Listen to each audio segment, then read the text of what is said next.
In the past, power generating plants were only able to serve their local areas. Electricity didn't have far to travel between where it was created and where it was used. Since then, things have changed, and most of us get our electricity from the grid, huge interconnected areas of power producers and users. As power plants grew larger and further away from populated areas, the need for ways to efficiently move electricity over long distances has become more and more important. Stringing power lines across the landscape to connect cities to power plants may seem simple, but the engineering behind these electrical superhighways is more complicated and fascinating than you might think. Hey, I'm Grady, and this is Practical Engineering. On today's episode, we're talking about electrical transmission lines.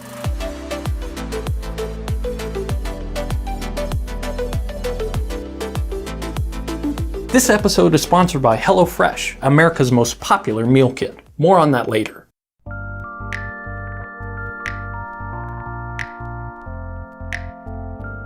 Generating lots of electricity is a major endeavor, often a complex industrial process that requires huge capital investments and ongoing costs for operation, maintenance, and fuel. Electrical utilities only earn revenue on the power that makes it to your meter. They aren't compensated for energy lost on the grid. So if we're going to go to the trouble of producing electricity, we want to make sure that as much of it as possible actually reaches the consumers for whom it's intended. The problem is that most power plants are usually located far away from populated areas for a variety of reasons. Land is cheaper in rural areas, many plants require large cooling ponds, and most people don't like to live near large industrial facilities. That means massive amounts of electricity need to be transported long distances from where it's created to where it's used.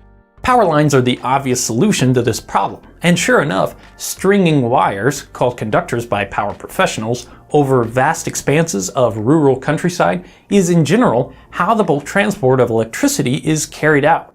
But if we want that transport to be efficient, there's more to consider. Even good conductors like aluminum and copper have some resistance to the flow of electric current. You can even see this at home. We can measure a small drop in voltage when a hairdryer is plugged in directly to an outlet and turned on. Trying this again at the end of a long extension cord, the drop in voltage is much more significant. This difference in power represents energy lost as heat from the resistance of the extension cord. In fact, this lost power is pretty easy to calculate if you're willing to do a little bit of algebra, which I always am. Electrical power is the product of the current, that's the flow rate of electric charge, and the voltage, that's the difference in electric potential. For a simple conductor, we can use Ohm's law to show that the drop in voltage from one end of a wire to the other is equal to the current times the resistance of the wire measured in ohms. Substituting this relationship in, we find that the power loss is equal to the product of current squared and resistance. So if we want to reduce the losses in a power line, we have two variables to play with. We can reduce the resistance of the conductor by increasing its size or using a more conductive material, but look at what matters more, the I squared term. Reducing the current by half will cut the lost power to 1/4, and so on. Going back to Ohm's law, we can see that the only way to reduce the current and still get the same amount of power is to increase the voltage. So that's just what we do. Transformers at power plants boost the voltage up to 100,000 volts and sometimes much higher before sending electricity on its way over a transmission line. This lowers the current in the lines, reducing the wasted energy and making sure that as much power as possible makes it to the customers at the other end. This simple demonstration illustrates the concept. If I try to power a hairdryer using these thin wires, it's not going to work. The current required to power the dryer is just too high. It creates so much heat that the wires completely melt. That heat represents wasted energy. But if I first boost the voltage up using this transformer and then step it back down on the other side of the thin conductors, they have no problem carrying the power required to run the dryer.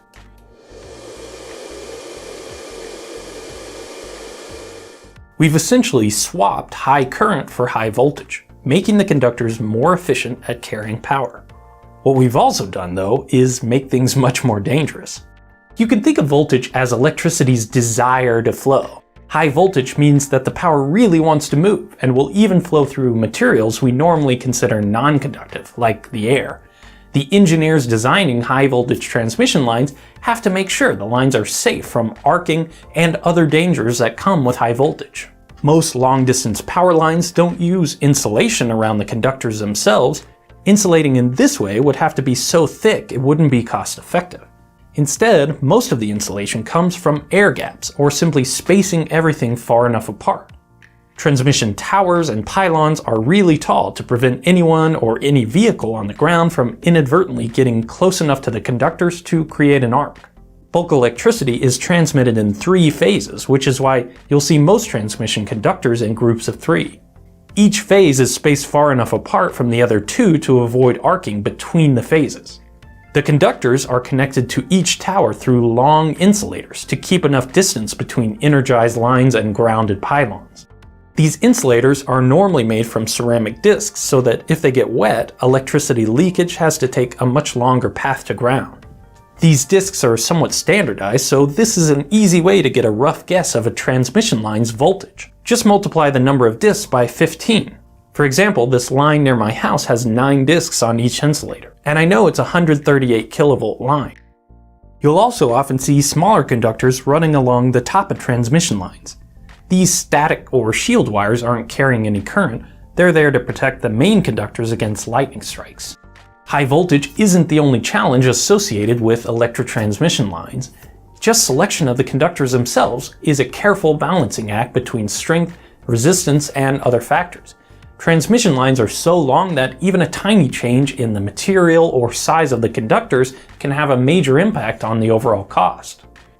Conductors are rated by how much current they can pass for a given rise in temperature. These lines can get really hot and sag during peak electricity demands, which can cause problems if tree branches are too close. Wind can also affect the conductors, causing oscillations that lead to damage or failure of the material. You'll often see these small devices called Stockbridge dampers to absorb some of that wind energy. High voltage transmission lines also generate magnetic fields that can induce currents in parallel conductors, like fences, and interfere with magnetic devices, so the height of the tower is sometimes set to minimize EMF at the edge of the right-of-way. In certain cases, engineers even need to consider the audible noise of the transmission lines to avoid disturbing nearby residents.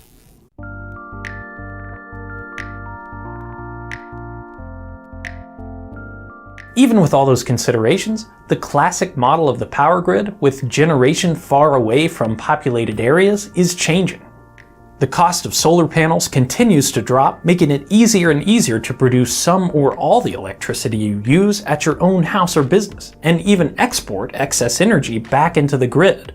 This type of local generation happens on the distribution side of the grid, often completely skipping large transmission lines. On the other side of the coin, the energy marketplace is changing as well, and grid operators are buying and selling electricity across great distances. Electrical transmission lines may seem simple, the equivalent of stretching an extension cord across the sky, but I hope this video helps show the fascinating complexity of even the seemingly innocuous part of our electrical grid.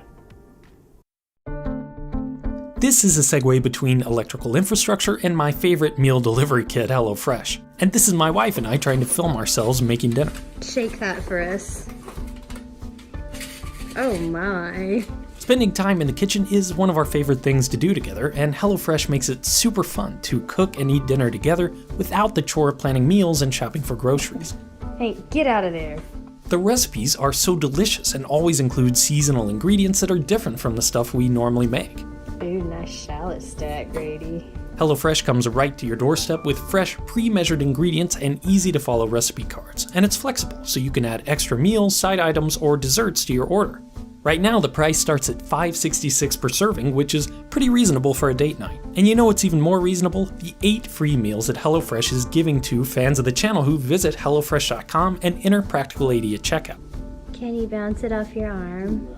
That's $80 off your first month of HelloFresh. Just click the link in the description and use code Practical80 at checkout. Thank you for watching, and let me know what you think.